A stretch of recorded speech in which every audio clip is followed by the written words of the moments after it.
You've enjoyed it for years in shows like Curb Your Enthusiasm, Blackish, and now you can enjoy her first Netflix comedy special, Wanda, Sykes, Not Normal, available for streaming right now. It was released a couple weeks ago, so get on it while the getting is good. Good to see you, Wanda Sykes. How are you? Good to see you, too. I'm great, Rich. So what is it like to get out in front of people and just do that? Make people laugh? I mean, what in the world is that? I did stand up back in college. Yeah. And there's no feeling quite like it, even with what I've been fortunate to do afterwards. Right. It's just a tremendous high, to be able to stand on stage and say something to a bunch of strangers and make them laugh, to be able to adjust their mood. Right. So, yeah, I know it definitely is a gift. I don't think it's something that can be taught. Right. But yeah, it feels great. What were you doing before you got into comedy? I worked for NSA. National Security Agency. Yeah. Okay, now, really, Yeah. is that a fact? That is a fact. Are you allowed? Are you allowed Yeah. to talk about what you did for the NSA? It's been so long ago that anything that I know was top secret, it's probably public knowledge now. So it's probably on Wikipedia, I'm sure. So wait a minute, Wanda Sykes, you had clearance back in the day? You Yeah, had top clearance? secret security clearance. Yeah.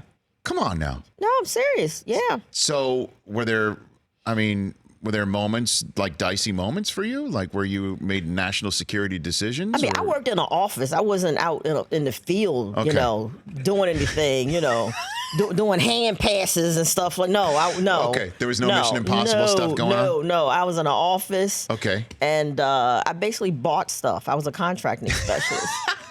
But you had clearance. Yeah. But you had clearance. I needed clearance. I was buying some pretty serious stuff. So were there just like moments where you're in the NSA and people are like, you're funny, you shouldn't be doing NSA, you should actually be doing stand-up comedy or something like that? I think I said it to myself. I mean, I would, in any environment that I was in, be it like school or work, I would always make my coworkers laugh. Right. And then, and they would say, you should be on stage. You should be on stage. And when I was at the NSA, I just knew that I was like, this cannot be my life for the next 20 years. And then you retire, and no, I can't do this. What was your biggest? Get out of there. What was your big break? You remember what would you term your big break? Well, I mean, just getting started. It was a talent show that a radio station was having, and comedy was a category. I was like, okay, let me try it out. And I actually just wrote some jokes. Okay. While I was sitting at my desk at NSA, yes, on government time. Good for you. Yeah, and I went down there and tried out, and he said, "Great, put me on the show." Okay. Yeah. And then off you went. Off I went from there. Off you went. But my big break was definitely Chris Rock's show. Writing on the Chris Rock show. That show was so damn funny, and it was groundbreaking. I really do believe that. Did what Chris was doing and some of the bits. I do remember one time I actually was in the studio audience for one of them because you shot it in New York City. Yeah, and I was there. Right. I loved it. I loved everything about it. Thank you. How did you get hooked up? Actually, I think you did a bit for us. Didn't you do a bit for us? I think back in the day. You did the it was Chris Rock tried out for the like Sports Center, Sports something Center. Yeah, right. Yeah, you did that for us. Chris Rock and I am in the middle of a hot flash. You see me sweating like this? What the hell? Do you need some water? I need a like fan. That? Is this water? I'm just gonna pour this right over my head. Jesus. Oh. Wanda Live Sykes. TV, folks, right here. Right here. Yeah. I usually travel with a fan, but I didn't bring it out. Look at me. Good Lord, I look like Mike Tyson. Look at this. You look good. Sweet Jesus. You look great right now. Look at this. I don't know. It's nuts. Here, hold on a second. You gotta. Can she step in with a fan or come on a in. towel or Come on in. Here we go. It's sort of it's like we're between. Yeah, back up. The camera's like right on my face. Here. We're between rounds. We're between rounds right here on the Rich Eisen Keep show. talking, Rich. Go ahead. I got you. Is this no? Speaking of not normal, is this not normal for you right now? This hot flash, menopause is not normal. It's not normal. It's not normal at all. We've never had a menopausal moment on the Rich Eisen show before, but this is life. That's a great fantasy name. This is absolutely. Oh, we got a fan right here. There we go. There we go. Billie Jean King never did this, did she? Oh, sweet Jesus. Okay. All right, let's do it. Did this happen on the live Jefferson broadcast as well? You know what? I I literally had ice packs wrapped around my back when I did the Jeffersons. Oh, did you really? I did. Under that wardrobe, I had ice packs because I was like, this cannot happen during right. You know, you were hearing TV. the fan. We're hearing the fan right now. Yeah. So that was amazing. What was that like to step back in time? And that's Norman friggin' Lear was sitting right there, the creator of All in the Family, which was before all that, and then a live performance of the Jeffersons with Jamie Foxx in the Sherman Hemsley role, and you were playing Wheezy. So what in the world was that like for you? That was a dream. Dream come true, really. I mean, because whenever someone asks me, what type of show do you want to do? Mm-hmm. I always say, I want to do like a Norman Lear type show. Yeah. And now here I'm actually doing, Yeah. Not just one, two. I was in All in the Family too. So I'm doing That's two right. You did both of them. Yeah, I'm doing two Norman Lear shows, like my favorite shows. And then with this cast, I'm surrounded by Oscar winners.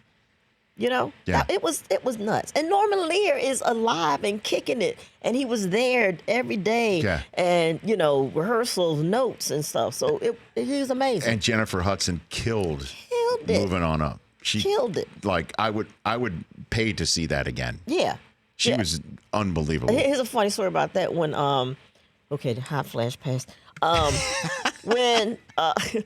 When we rehearsed the original blocking of the opening of the Jeffersons, it was Jennifer sings the song, and then she enters the elevator, and then we walk out and start the scene.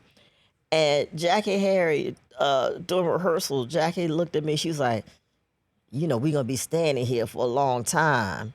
Wait for all them people to applaud because Jennifer's going to tear this up. You know that. We're going to be standing here forever. I was like, I think it'd be okay. Sure enough, when we did a rehearsal with Jennifer, it was nuts. The people they was going nuts. So I was like, okay, you're right. So that's why they changed it. It was like, okay, you know what? We're going to take a commercial break because we can't walk out after that. Yeah, that's not happening. People missed the whole half of the show. Every time I see Jennifer Hudson do anything, I think, how the hell did she not win American Idol? Like, how the hell did that happen? Right? I don't even know. Who won. Can you look that up. That's what the internet's for. Yeah, you know what I mean? That year, who won that year? I think she finished even 5th or 6th, right? I mean, how? 7th. What? Yeah. 7th. There were 6 people considered better than Jennifer Hudson? Fantasia won that year. Fantasia won that year. That was season 3. Fantasia won that year. Is that acceptable? Yeah. Is that acceptable? Fantasia's great, but J Hud all day. Come on. I agree. J Hud. Come on. So Not Normal, Wanda Sykes, Not Normal, the Netflix comedy special. Do you want to chime in on the whole subject of the topic du jour in the sports world today of the Women's World Cup, where they scored 13 times and they've been criticized for celebrating or anything like that? Because that's not normal. It was what 0-3 at the half, right? Yes, it was. So I have it on. I'm like getting dressed because I had to go do something. I have it on, and I'm watching. Within 5 minutes, they scored 3 more goals, right? Yes. And as I'm tweeting, like, oh my God, I can't believe they just scored 3 goals and goal. I was like, oh my God, I can't even finish this tweet. And they just scored another goal. I mean, I thought it was amazing. I mean, and people, all this stuff about, poor sportsmanship. No. Right. Look, it's the World Cup. They came to play. You don't, half step it or, you came to play. And think about all the work. Their parents and everything, game after game, all this training. You want to see your kids score a goal. Mm-hmm. Look, my kids, we can walk to the soccer field where they play, right? Mm-hmm. Yeah. If I get there and I'm staying out there for an hour and they don't score on the walk home, I'm looking at my son like, really? You was open. You couldn't shoot that, man? You really? What's all this passing stuff? What's that? Shoot. Yeah. Take the shot. Put the ball in the net. Put the ball in the net. I want to see that. I mean, look, soccer games, you can watch it for hours, right? And nobody scores and they got to go to the shootout. I mean, come on. I say score. Go for it, girls. Wanda, go. I was thinking the same thing. It's just like, how many times have I heard people complain in this country? Outside of this country, nobody really complains very much about the sport. But we're like, okay, so it's 1-0, 2-1. Now we got 13 on the board. Like 13 goals. Yes. And now I have no problem with them scoring. A lot of people have had problems with the celebrating. Like after you're up 10-0 or 11-0, why are you celebrating like it's like the world's coming to an end? You know, it's rare when you score in soccer. I celebrate. I wanted to see some backflips. You know. So your problem was the lack of maybe gymnastics in the celebration. Yeah. What's her name? I forgot her name. She scored, and she didn't even know how to celebrate. She just did something goofy like I was like, come on, practice your celebration, get it together, you know. But she was just so amazed just shocked that she scored. Yeah, I know. I really didn't have any problem with it at all, but so many people are having a big problem with at all. It. Right. So some of the subjects that you talk about in your stand-up act, some of it has to do with parenting, right? And yes. How kids. Would you agree that kids who are not, because I have 3, they're 10, 8, and 5. Love them. Love great. them. But they ruin a lot of stuff. Oh, absolutely. Right? They do. It's a game changer, right? Oh yeah, for good. For good. Right. That doesn't go away. You know, it's not like, when they get to college, you get your life back. No, you don't. Mm-hmm. It's gone. Your life is gone. This is it now. And I'm not saying that's a good thing. Right. Yeah, sure. Like I'm sure having kids probably extended my life. You know, without kids, they probably found me dead in a Vegas hotel by now. You know, kids make you go home. You have to go home. Right. They keep you out of trouble. You know, and I don't know. I'm sure, like you said, you love it. I'm loving it, but I know it's not the life that I had. Right. At all. You can't fly off anywhere. You can't just do whatever the heck you want to do No. anymore. I know. No. And then you're at soccer games.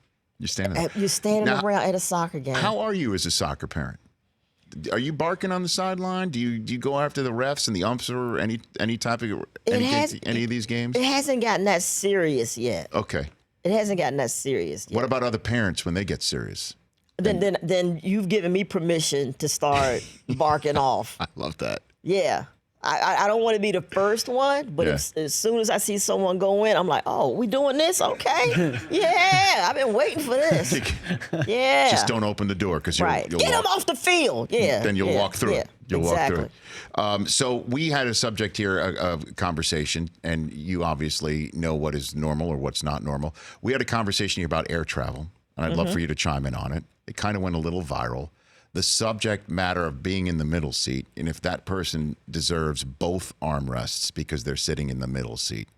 Do you have any stance on this subject at all, Wanda Sykes? I know I'm throwing something completely off the wall at you right now. See, I know about this because, you know, I still travel coach sometimes, you know, if it's a short flight. Mm-hmm. And I guess, it depends on the size of the person. Mm-hmm. If I'm older than the person next to me, this is my damn armrest. You sit this is my armrest, both of them. You're taking it. I'm taking both of them. Mm-hmm. But if it's an older person or if it's like just a bigger person and they're uncomfortable, then I'll go ahead and give them. I'll go ahead and go this way and let them have it. Okay. Yeah. But other than that, are you staking out you're staking out your space when you first sit down? Yes. That's what I would do. Yeah. That's what I do. Yeah. You stake out your space, and then whoever sits down next to you, you calibrate your decision. Exactly. Okay. Yeah. What is your pet peeve when traveling on airlines? Do you have feet. one? Feet. I don't want to see your feet. God bless you. I don't want to see Wanda your Sykes. feet. God bless you. Oh, and I don't want to see some hot toes wiggling from behind my seat. If I'm sitting here and all of a sudden I see a hot foot right here. What are you gonna do? What do you do? What do you do? First, I lean back and I give him one of those. You give him the look. Yeah. The look. Yeah, I give him the look. I turn around like, you want to get your hot feet? I just saw this video Your of this feet need to be back there. I give him the look. Did you see the video of this little kid I was like, on the yes, plane? I've seen this. That little kid was great. Shamed the hot foot woman. Shamed the hot father's foot. loving it. Yes. That's what so what happens if the look doesn't work though? See, to me, I'm the same way as you. Right. This is not your living room. We're all in the same tube here. Right. Okay. Right. So the living room rules don't apply. Your room is now my room. My room is your room. Right. I don't want to be put in the position of wondering if your feet are properly cleansed or anything like that. Exactly. That is my pet peeve too. Fantastic. Yeah. So the look doesn't work, then I'm shoving everything back here. You're gonna get the magazines. I love it. Everything. Everything is just pushing your foot off of there. Everything's going back there. Fantastic. I'm a big fan of yours, Wanda. I really appreciate you coming on this show. Oh, thanks for having me. And congrats on the Netflix special. I appreciate it. Congrats Thanks. on that shot in New York City. And, Yes. and we'll have next time you come here, we'll have everything set up. We'll have the fan at the ready, just in case. You know, A fan at the ready. We'll have ice packs for you. If you could put some air conditioning in these seats. Is that what it is? Yeah, because the seats come up a little high. And it creates a little bit of a hot box situation right there. Yeah, if you can do that, that'd be great. I understand what you're saying. But thanks for coming on, Wanda. I Thanks appreciate for it. having I'm a me. big fan. And Wanda Sykes, I am Wanda Sykes on Twitter and also on Instagram. The 1 hour special available for streaming right now called Wanda Sykes Not Normal. It's on Netflix. For more of The Rich Eisen Show, tune to Audience Channel 239 on DirecTV for free on BR Live or download the Rich Eisen Show app.